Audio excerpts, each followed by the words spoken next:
Donc nous allons nous occuper ici de la création de notre premier ennemi. Donc je vais déjà créer une nouvelle branche qui sera dev 07. Donc qui est bien ici, dépend bien de la branche 06. Current branche, c'est bien dev 07. On est tout bon.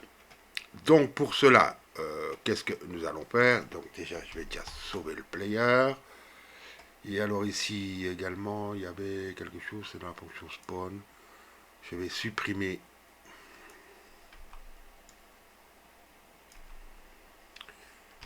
les comments ici.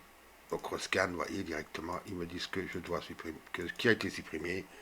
Donc ce sera delete, print. Voilà, tout simplement. Commit. Voilà. Alors, nous allons tout simplement pour cela créer une nouvelle scène. Donc pour ça, je vais créer simplement une nouvelle scène. Je vais choisir un autre, je vais dire node. Et je vais de nouveau reprendre, puisque c'est ce qui est le mieux adapté, un caractère body 2D. Alors je vais le renommer tout simplement en green enemy. Alors évidemment, nous aurons, je vais directement le sauver. Donc pour ça, je vais me rendre dans le bon répertoire, donc Actor. Je vais simplement créer un nouveau sous-répertoire, Enemies. Voilà. Et je vais l'enregistrer. Je vais me rendre de nouveau plus en 2D. Et on va ajouter de nouveau, bien sûr, ici, un animated sprite 2D. Alors, bien sûr, comme pour tous les autres, je dois créer un nouveau sprite frame. Je clique dessus pour y avoir accès. Je vais aller chercher tout simplement ici, dans mon asset, au point de vue de Actors, Enemy, Green Enemies. Je vais agrandir. On peut voir de nouveau que le découpage, évidemment, n'est pas bon. Donc, il y a une frame verticale. Il y en a 3 horizontales. Tout sélectionné. Ajouter les 3 frames. Je regarde bien que ce soit en boucle. Je le mets d'ailleurs en autoplay. Et de nouveau, je vais un petit peu regarder son comportement. Je vais l'accélérer un petit peu. Oui, c'est peut-être un peu plus sympa. Je peux l'arrêter. On va regarder maintenant pour sa taille. Donc pour cela, je vais dans mon level. Je vais sélectionner le nœud principal. Je vais ici créer, instancier une scène. Et je vais prendre mon Green Enemies. Je vais le déplacer tout simplement ici face au player. Faire un play. Et vous voyez qu'il est vraiment trop petit. Donc pour cela, je vais adapter sa taille, donc la taille du sprite, pas la taille évidemment du caractère body. Donc pour cela, je vais dans Transform, Scale, et je vais essayer par exemple à 2.5, voir un petit peu ce que ça donne. Alors, oui, j'avais désactivé le ratio, donc on va laisser le ratio activé. Je rejoue ma scène pour voir un petit peu. Là par contre, il est beaucoup trop grand. Donc on va prendre une valeur médiane, 1.5 par exemple. Voilà un petit peu comment on regarde pour refaire les valeurs. Ouais, là ça me semble pas mal. Donc je peux maintenant, je peux même le laisser ici pour l'instant. Et on va bien sûr maintenant lui ajouter, pas ce niveau-ci, donc je sélectionne le nœud principal. Je le rajoute bien sûr à Collision Shape 2D. Il a besoin bien sûr d'une forme, donc je vais créer un nouveau rectangle shape, je pense que c'est le mieux. Voilà, je vais l'adapter à sa taille. Voilà, je peux faire le sauver. Alors, je peux faire un rescan. Bon, j'ajoute la scène, j'ajoute tout ce qui va bien. Vous voyez directement ce qui a été ajouté. Donc, on a joué le TSCN de la scène. J'ai modifié le player, donc c'est normal qu'il soit ajouté. Et j'ai également modifié le level Donc c'est create green enemy. Et je fais simplement un commit. Alors maintenant, ce que nous avons besoin, bien sûr, c'est de lui ajouter un script. Donc, je vais ajouter un script. Choisir le bon répertoire, donc je vais aller dans mes scripts. Actor. Je vais créer un nouveau sous-directory enemies. Voilà. Et là, par contre, je ne vais pas laisser ce nom-là. Pourquoi? Parce que tout simplement, ben, ce sera le même script pour tous les ennemis. Donc, je sélectionne simplement enemy script. Et je peux générer, bien sûr, mon script. Voilà, je suis directement dans mon script. Qu'est-ce que j'ai besoin? Ben, déjà, hop là. On va déjà lui donner un nom de classe. Classe name enemy. Donc ça, c'est une première chose. Alors, nous aurons également besoin ici de certains exports. Donc on va faire donc avec le at export. Donc var speed float. Et on va lui donner une vitesse au départ, je ne sais pas moi, de 140 par exemple. On verra, on pourra y revenir bien sûr par après. Donc maintenant, le but, c'est que notre ennemi, une fois qu'il est, je vais dire, créé, se déplace, bien sûr. Il se déplace comment? Ben, il se déplace vers le bas. Donc, si je reviens sur level, je rappelle, pour qu'il se déplace vers le bas, ben, il faut que simplement j'incrémente sa position. Comme on a choisi par contre ici un caractère body, donc on va jouer avec sa velocity. Donc pour cela, ben, la direction, lui, il n'a pas besoin de direction puisqu'il va toujours aller dans la même direction. Donc qu'est-ce que je peux faire? Ben, je peux faire un override donc, de la fonction physicsProcess. Dans physicsProcess, qu'est-ce que je vais dire tout simplement? Ben, c'est que sa velocity y est égale simplement à speed. Voilà, vous voyez que le code va être assez simple pour le déplacement. Et j'appelle simplement la méthode move and slide.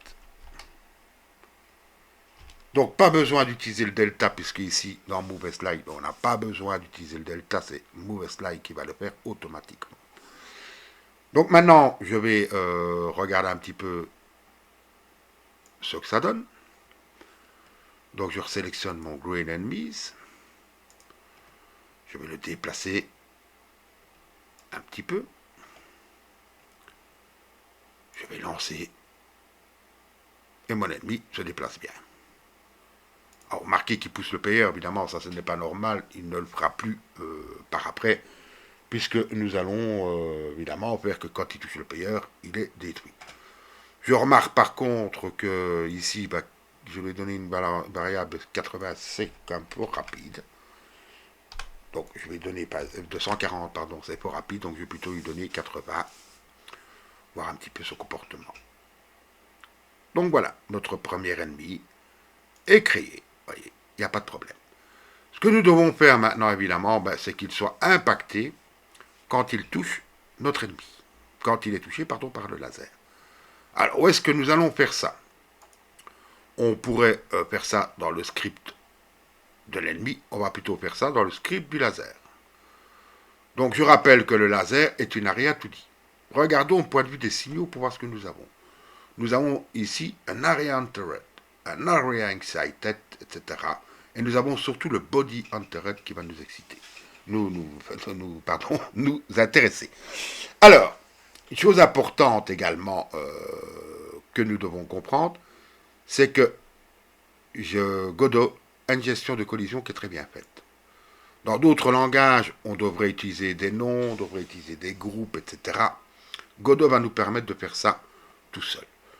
Pour cela, regardez, si je vais par exemple dans le player, que je sélectionne son caractère body, et que je vais ici dans la partie collision, donc l'onglet collision, vous voyez qu'on a ce qu'on appelle un layer. Alors, qu'est-ce qu'un layer? Pour, je veux dire, quelque chose qui peut rentrer en collision, c'est simplement lui-même, ça veut dire son nom quelque part. Seulement ici, vous voyez que ce ne sont que des chiffres, calque 1, calque 2, Calque 3, ce n'est pas très parlant.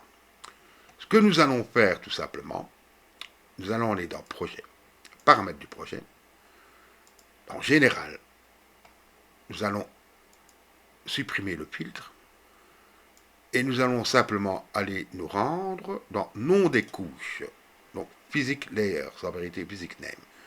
Alors, nous allons choisir ici la physique 2D et nous allons créer plusieurs layers. Alors, le premier layer, ce sera le player. Et le deuxième layer, ce sera enemy, tout simplement. Au singulier, au pluriel, ça c'est comme vous le voulez. Je vais fermer, je vais sauver. Et je vais dire maintenant que mon player, eh bien, c'est bien sûr un player. Et il peut rentrer en collision avec quoi? Ben, pas avec un player. Il peut rentrer en collision avec un ennemi. Donc, j'ai dit que c'était un player qui peut rentrer en collision avec des ennemis. Ça, c'est important de bien comprendre ce système-là qui fait gagner beaucoup de temps. Le laser, maintenant. De même, nous pouvons également régler sa collision. C'est quoi comme type? Ben, ça fait partie un petit peu du player. Donc on va dire que c'est un player qui peut rentrer en collision avec quoi? Avec des ennemis. D'accord? L'ennemi, par contre, quant à lui, donc nous allons retourner dans sa collision, c'est pas un player, c'est un ennemi qui peut rentrer en collision avec quoi? Avec des players. Et c'est ça qui va nous permettre de faire la dynamique de nos collisions. Donc retournons maintenant sur notre laser. Sélectionnons bien sûr l'area 2D et nous allons choisir simplement Body on Turret. Alors, nous allons faire la connexion avec bien sûr le script laser. Donc je vais faire connecter, donc il m'ajoute simplement une méthode.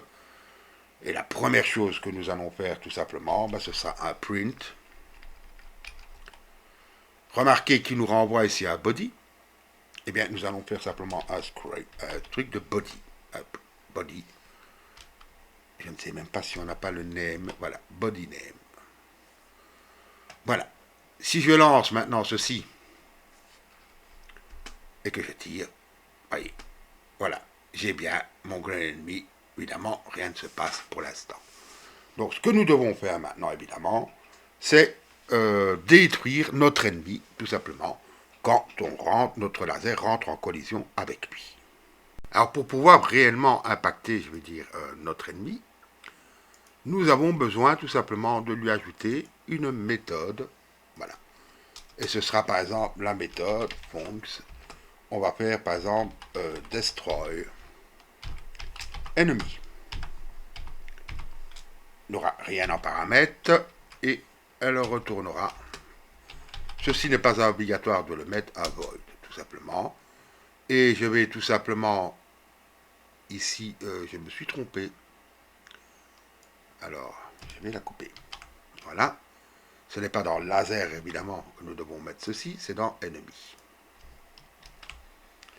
Et qu'est-ce qu'on va faire tout simplement une fois qu'on appelle cette méthode?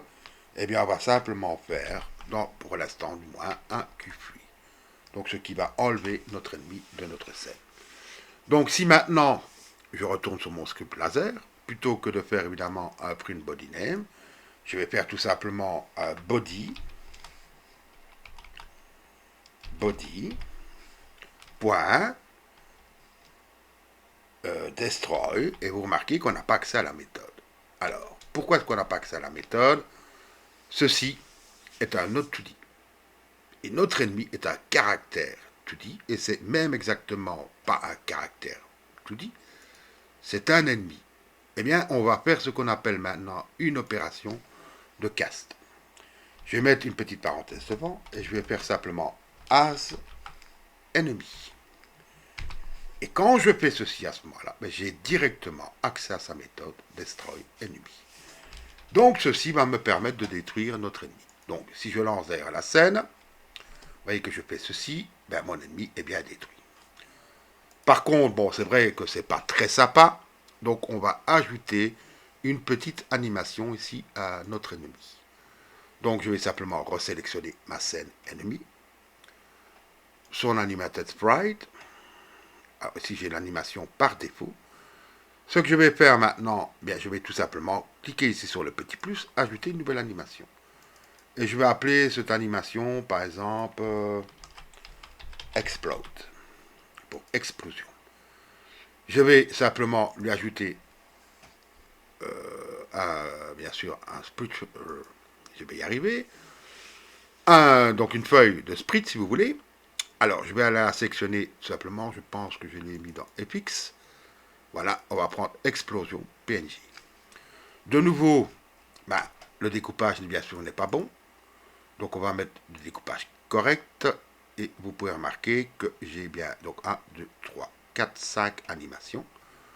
Donc je fais tout sélectionner et je vais simplement ajouter les 5 frames. Cette animation ne se jouera pas en boucle. On va la jouer pour voir ce que ça donne. Alors, on va augmenter un petit peu sa vitesse. On va essayer sur 10 pour voir un petit peu ce que ça donne. Voilà. Et là, on a bien notre ennemi qui explose. Maintenant, ce qu'il faut évidemment, c'est jouer cette animation quand notre ennemi est touché. Donc, pour cela, qu'est-ce que j'ai besoin? D'abord, je vais retourner dans le script, bien sûr. Je vais regarder que je sois bien ici au point de vue de mon ennemi. J'ai besoin, bien sûr, d'avoir accès, ici, tout simplement, déjà, à son... Donc, je suis bien dans le... donc, là, je suis dans le laser. Donc, je vais mettre dans l'ennemi. Voilà, j'ai besoin, bien sûr, d'avoir accès à son animated sprite. Donc, pour ça, je fais à glisser-déposer en maintenant la touche contrôle. Et j'ai bien accès à ceci. Alors, je vais enlever le 2D. Voilà, on sait quand même que c'est un 2D. Et qu'est-ce que je fais maintenant, tout simplement? Eh bien, je vais faire un animated sprite 2D, play. Et on va choisir le nom, bien sûr, de l'animation, donc que nous avons nommé explode. Alors, on va tester ceci et vous allez voir que ça ne va absolument pas fonctionner. Je vous expliquerai pourquoi. On va tester. Donc, si je tire, l'ennemi disparaît, mais l'animation d'explosion n'apparaît pas. Alors, par contre, j'ai peut-être d'ailleurs une erreur. Alors, erreur, ennemi GD11, destroy ennemi. Il n'y a pas déjà l'animation avec ceci. Donc, c'est pas grave. Ce qu'on va faire, c'est un copier. Voilà. J'avais oublié le X. Mais de toute façon, ça ne va pas changer notre problème. Si je tire, vous voyez que rien ne se passe. Alors pourquoi? Eh bien, regardez. Si maintenant, je commente le keyfree et que je lance la même chose, j'ai bien l'explosion. Mais par contre, l'ennemi n'est pas détruit. Vous voyez, il est physiquement, je veux dire, toujours là. On ne le voit plus parce que j'ai changé son animation, mais il est toujours bel et bien là. Comment résoudre maintenant ce problème? C'est un dilemme, je vais vous expliquer comment on va faire. Ce n'est pas très très compliqué, je vous rassure, mais c'est ce que nous allons faire tout de suite. Si on réfléchit bien à la manière de procéder, nous avons simplement besoin de faire de sorte, si vous voulez, que quand l'animation est finie, on tout simplement détruit notre ennemi. Et pour cela, si je regarde sur Animated Sprite, je regarde au point de vue ici des signaux, j'ai animation finished. Voilà. Alors, on va pouvoir maintenant tout simplement connecter notre signal à notre animation. Pour cela, évidemment, on peut connecter directement le signal avec le tableau de bord ici. Donc, je vais prendre tout simplement animation finished, cliquer sur connecter. Je vais bien prendre le green enemy, voilà, et je vais faire, voilà, animation split 2D. Je vais un petit peu simplifier ça parce que c'est un petit peu long. Voilà, je vais faire connecter. Et qu'est-ce que je peux faire maintenant tout simplement? Alors, je vais faire un keyfree. Maintenant, le problème, alors je vais simplement faire, voilà, ceci. Le problème, c'est que, évidemment, ceci pourrait fonctionner avec n'importe quelle animation. Donc, en temps normal, puisque on animation finished ne nous renvoie pas de nom d'animation, nous devrions mémoriser dans une variable l'animation en cours. Cependant, dans notre cas, si vous regardez l'animation par défaut, elle est en mode loop. Si vous regardez explode, ici, elle n'est pas en loop. Et c'est ça qui va faire, disons, toute la différence. Si on regardait la documentation sur Animated Finished, sur ce signal, il fait bien stipuler une chose, c'est que ça ne fonctionne que si l'animation n'est pas en mode loop. Donc ici, c'est pour ça que nous n'aurons pas besoin de gérer de nom d'animation. Mais en temps normal, si nous avions des animations qui n'étaient pas en mode loop, nous serions obligés de mémoriser l'animation, bien sûr, le nom de l'animation en cours, pour pouvoir, bien entendu, gérer, je vais dire, si on fait un Q-free ou pas. Alors maintenant, regardons ce qui se passe. J'ai bien mon animation qui se joue et j'ai bien mon Q-free. Donc j'ai bien sûr mon objet qui est détruit. Donc voilà pour cette session. Donc la prochaine session, nous verrons un petit peu pour faire l'inverse. C'est-à-dire quand l'ennemi, cette fois-ci, touche le player, c'est le player qui doit être détruit, tout simplement. Avant de se quitter, je vais quand même donc faire ici, voilà, des petits changements. Donc là, c'est quoi? C'est destruction. Ennemi. Destroy. Voilà. Je vais simplement faire un commit. Je vais simplement maintenant pousser, bien sûr, la branchette pour que vous puissiez retrouver le code identique à ce que vous avez ici. Donc voilà. Pour rappel, il vous suffit simplement de vous rendre dans le GitHub ici et de regarder ici dans les changements. Je vous avais montré ça tout à l'heure. Mais si je vais ici dans Asteroid GD, voilà. Alors, vous pouvez simplement sélectionner la branche, bien sûr, qui vous convient. Donc ici, par exemple, c'est la branchette. Et vous pouvez avoir accès, bien sûr, à tout le script. Donc voilà, ici, de notre ennemi. Voilà, comme nous l'avons fait, ainsi bien sûr que du player, etc. Donc ça, c'est une façon très pratique pour que vous puissiez suivre le code. Vous pouvez même évidemment cloner, voilà, et faire des check-out d'une branche à l'autre. Vous pouvez faire également des pulls pour récupérer toute la version, si vous connaissez un peu Git. Voilà, donc je vous dis à la prochaine vidéo, nous allons occuper cette fois-ci de l'inverse. Donc cette fois-ci, ce sera évidemment l'ennemi qui rencontre le player.